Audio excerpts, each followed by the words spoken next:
Welcome to Setting the Stage. I'm Brooke Savage. Right now, it's Mr. Rogers' Week of Kindness here in Central Florida. It features a series of events honoring Fred Rogers from Mr. Rogers' neighborhood.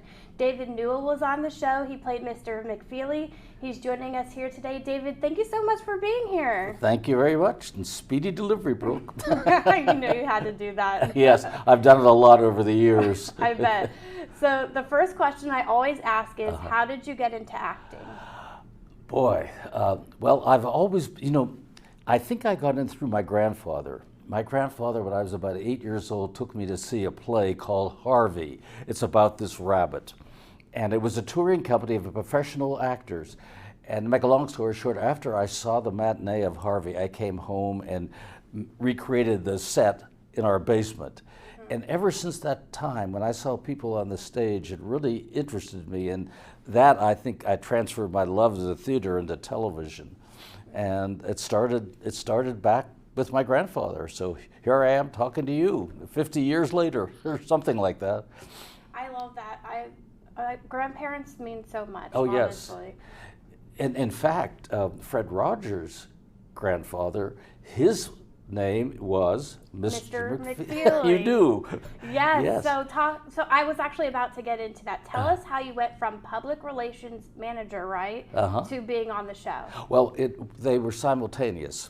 When I was hired to work on the program, I was hired to be a production coordinator. I was in charge of the props and the costumes and making sure Fred had everything he needed. And at the meeting where he hired me, he told me all of that.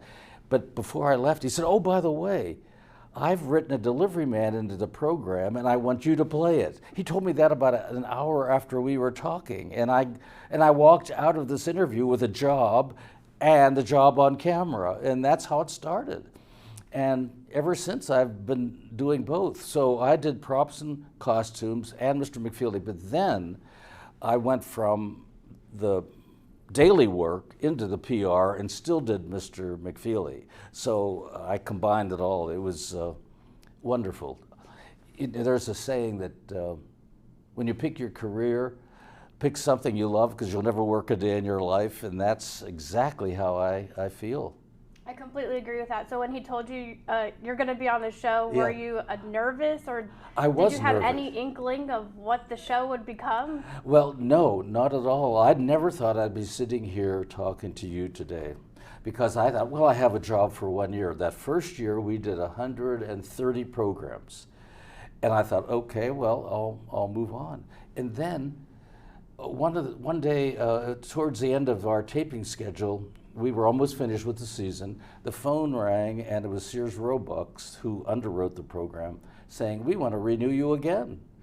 And it happened again and again and again, and here I am. That's how I met my wife. 10 years later, she came as an associate producer, and now we have 3 kids and 6 grandkids. Oh my gosh, I love that. Building the neighborhood. Yes, literally. So how did you guys come up with the McFeely name? Because I know there's a story behind it. Yeah, there is a story. The first day of taping, I had everything ready, and I was on the first program. And I was in my costume and ready to go, and the phone rang. And Fred went into the control room to take the phone call. It was from Sears Roebuck's, the director of Sears Roebuck's Foundation, who gave the money. And he was calling "Wish Us Well." We love the concept, et cetera, et cetera. But they had copies of the script, and the name of the character I played was Mr. McCurdy. And that was the name of the Sears Roebuck's Foundation president. And they said, "Everything's fine, but please don't call the delivery man Mr. McCurdy. It's a little too close for comfort." So Fred came back in the studio. I was standing there ready to go on, and I knew he was thinking something. And before he could get it out, he said, "We have to get you McFeely. That's who you are. You're now Mr. McFeely," because that's his middle name. You knew that too, right? Fred McFeely Rogers. He said, "You're now Mr. McFeely." So I went in. We taped the show, and it was an armadillo that I delivered the first show. And as I turned around to take the armadillo back to the zoo, I said, "Speedy Delivery, Mr. Rogers." And he said, "Speedy Delivery, Mr. McFeely." And that's how the Speedy Delivery thing became a catchphrase.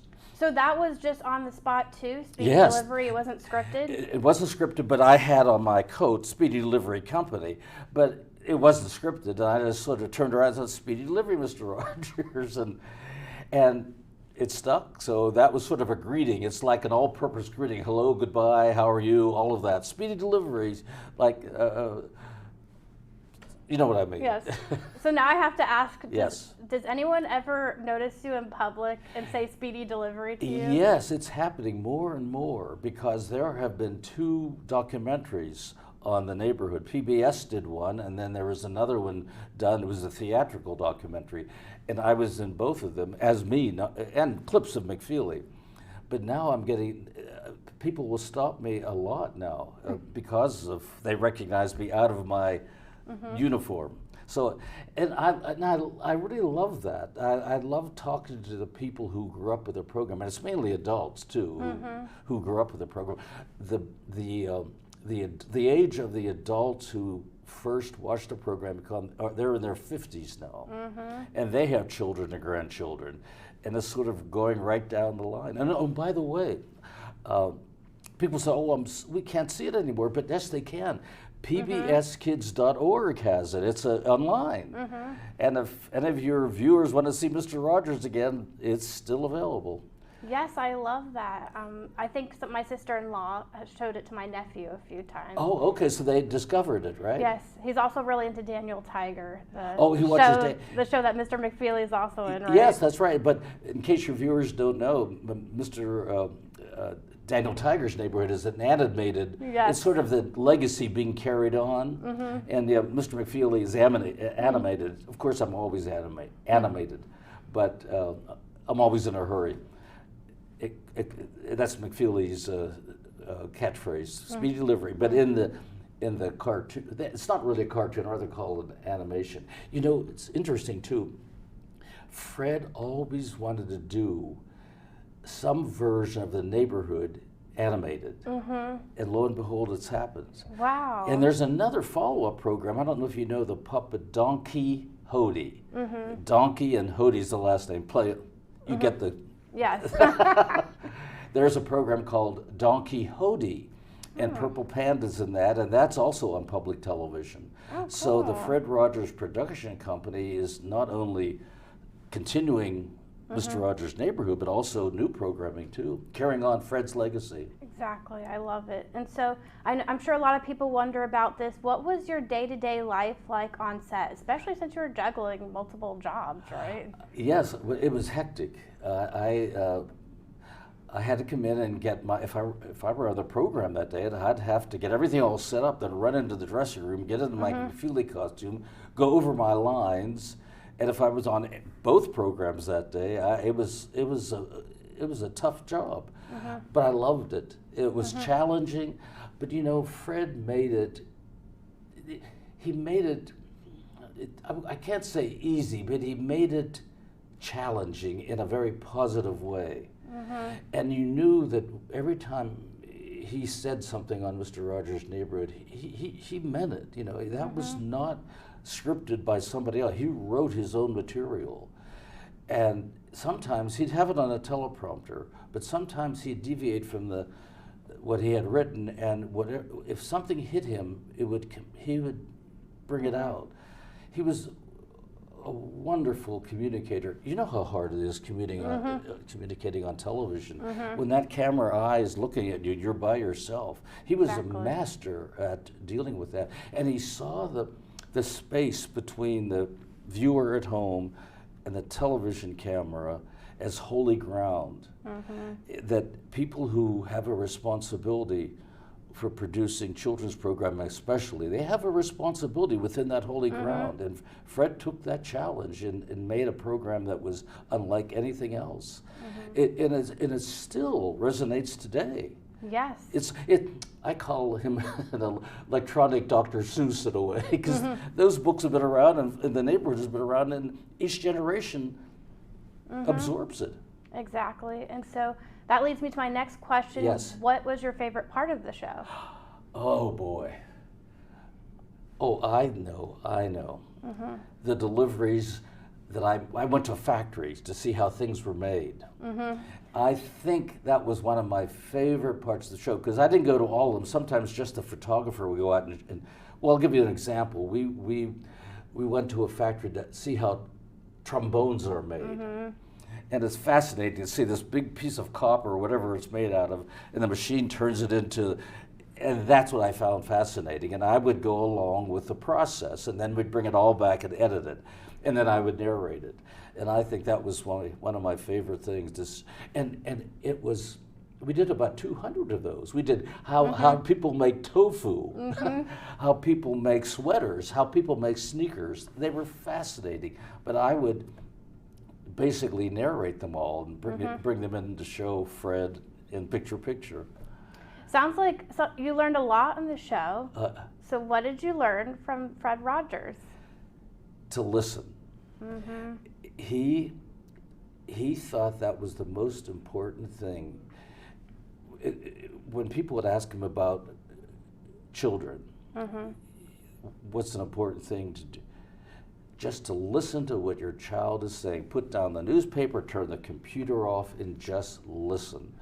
And I think I learned that because you can learn so much what a child might be thinking, and adults too, just by listening. That was, and Fred was the perfect listener. He was with you totally. And that shows respect for your audience and for people too. And Fred was the ultimate respecter. It's so hard to describe him, but he was, I guess, he was almost he wasn't perfect, but to my eyes he was. He said no one's perfect, and he's right. But he strived for perfection, especially when it was information for children. He was very concerned about the welfare of children, and looking forward, the welfare of the country. The better, the more educated, the more emotionally educated we are, the better a country we're going to have, I think. You know, it may not change, and it may take 300 or 400 years to change, but I think Fred had that mission. I agree, and we could all be better listeners. Yes. And I also agree with what he would say about listening to kids' perspective, like trying to remember when you were a kid. Yes, and that's so important. So every time, and I'm glad you asked that question, because it is important to listen, especially to children. You find out so much, and sometimes not listen. Sometimes if you listen and you don't hear anything, that's listening too, because they're thinking, they're processing something. Something's going on, and I think that maybe you can get to them by listening or observing or whatever. It's fascinating. I'm not a psychologist. My background is in production and theater, but Fred was a minister. He had a theology degree. He had a degree in child development, and also a degree in production. And you know, he started in New York City at NBC in New York City. That's where he started his career. And he heard about public television starting in Pittsburgh. That's where it started. And he said, I want to get into something that I don't have to be a salesman to children. I don't want to make consumers out of children. I want public television to have a program that just gets important information to families with young children. And that's what he did. I love that. What is something not a lot of people know about Fred Rogers? His sense of humor. He had a wonderful sense of humor. And one time, the crew played a joke on him. You know how he changes his shoes at the end of the program? Yes. Well, we were taping, we taped in segments, and the last segment where he puts his shoes on is about a 2-minute segment. So they knew that they weren't going to ruin a whole program. So they switched his loafers, which is about a size 10, with the crew members who had a size 7. And to look at them, you can't tell. So he was singing his song, and he was trying to put it, he was squeezing his foot into the sneaker. He couldn't do it. And the crew started to laugh, of course. And Fred laughed too. We have an outtake of that. But he didn't get mad. You know, somebody would maybe think he went along with it. He loved the crew. Oh, did you know that Michael Keaton worked on the program? Oh, no, I didn't know that. Yes, his name was Michael Douglas. That was his real name. And he ran Picture for a while. Oh, wow. He worked on the floor crew for about 4 years, and then he left and got into the movies, and he did it. One of the documentaries that I think PBS did, Michael narrated it. Mm-hmm. So, but he started his career on Mister Rogers' Neighborhood. What a awesome start. Little bit. You didn't know that. No. A little bit of trivia. Yes, I love that. And so we talked about it being Mr. Rogers' Week of Kindness. Yes. What does kindness mean to you? Oh boy, I think respect for people. Mm-hmm. Just to be kind. You know, I think you have to work sometimes at kindness. Mm-hmm. You do, and you have to think of the other person. I think it includes both, thinking of how that person may be feeling, if they have a bad day, and I think that's an act of kindness, just to acknowledge their sadness or their happiness, whatever. Just be aware of others. I think that's my interpretation of kindness. There's many more interpretations, but that's mine, because that was Fred. Mm-hmm. I completely agree. I'm always thinking about how to be a better person and I'm always thinking of other people. Absolutely. Well, you probably grew up watching Mr. Rogers. Yes, yes, I did. That's what did it. Yes. No, I'm sure he helped. Yes. And so, what is your favorite part of Mr. Rogers' Week of Kindness? Oh, I think it's going to be the concert we have on Friday night. You know, it's conducted by Daniel Crozier, and he's Mr. Rogers' nephew. Did you know that? Oh, no, I didn't know that. that. Yes, he teaches at Rollins College. Daniel Crozier teaches, he's in the music department. I think he teaches various subjects, but he also may teach conducting, I'm not sure. But he's written a few little operas, but he's conducting the, and if your viewers want to see it, they can get tickets at the box office, or they can probably go online and order tickets. But I hope people show it. It's the music of Mr. Rogers. It's not long, about an hour, but I think interspersed there might be a few classical pieces, but generally speaking, it's Mr. Rogers' music. So, and it's going to be wonderful to hear an orchestra play his music. He wrote all of his music. Everything that you'll hear at the concert will be written by him. And he wrote some of it here too, right? In Winter yes, Park, he did. At Rollins? Oh, he did. After Rollins. He went to Rollins, and that's where he met his wife. Yes. And she's since passed away, but they were both musicians. And his one son still lives in Florida. I think more towards the southern Florida, but it was one of his favorite places. Rollins, the Rollins Winter Park area he loved it, and he had such affection for it, and such affection for Rollins, because that's where his life really changed. You know, he met his wife and lifelong friends. There was a man who was on our program called John Reardon, and he was eventually with the Metropolitan Opera. But he played on the neighborhood. We do these little operas on Mr. Rogers. They weren't real operas, but they were little musicals. And John Reardon always came back to be in the musical. And that was Fred's favorite part of creating Mr. Rogers' Neighborhood, was the music he created. Ironically, he never liked being on camera. He knew that he had to take everything he wanted to say and interpret it to but that was not his favorite part. He never liked the celebrity part of it. And you know, when you're on television, people recognize you. Probably are recognized in grocery stores. Well, he loved the creation of it. Not so much the execution, but the creation of it. But he was excellent at both. He was so unique. And I learned so much from working with him. It's just the best time of my life, those years, and it's still going on. We're still carrying on the legacy. Exactly, and I love these events. Tonight you're going to be doing a clip screening, correct? Yes, and at the library. You'll have a Q&A. What is your favorite part about doing that? Because I know you did it last year too, right? Yeah, we did it at the library, which is the Winter Park Library. Yes. Is that correct? So it's all free. So I hope people show up. I love to hear what the questions are. I'm here, but we have two of our producers here, Margie Yes. Whitmer and Hedda Sherapin. They'll be there too, and the three of us have different perspectives on the neighborhood, and we'll all have different answers or a different answer for a question. But I love to hear what people are thinking. You know, I didn't know what you were going to ask, and I don't know what they're going to ask either. But I love to hear. It's not only, sometimes it'll be a comment, not a question. Exactly. You know?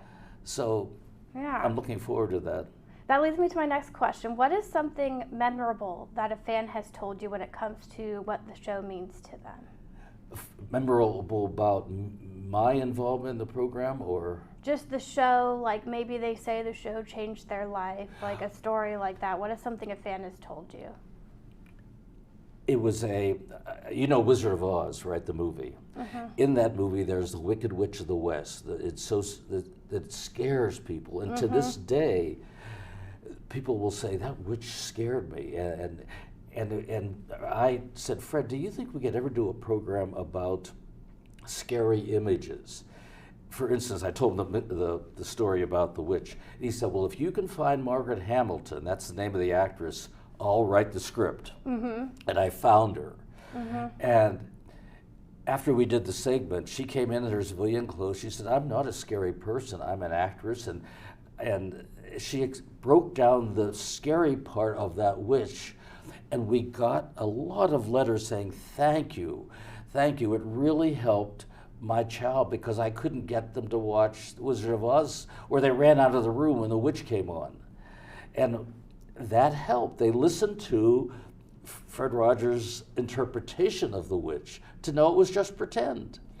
And that's what I've heard a lot of.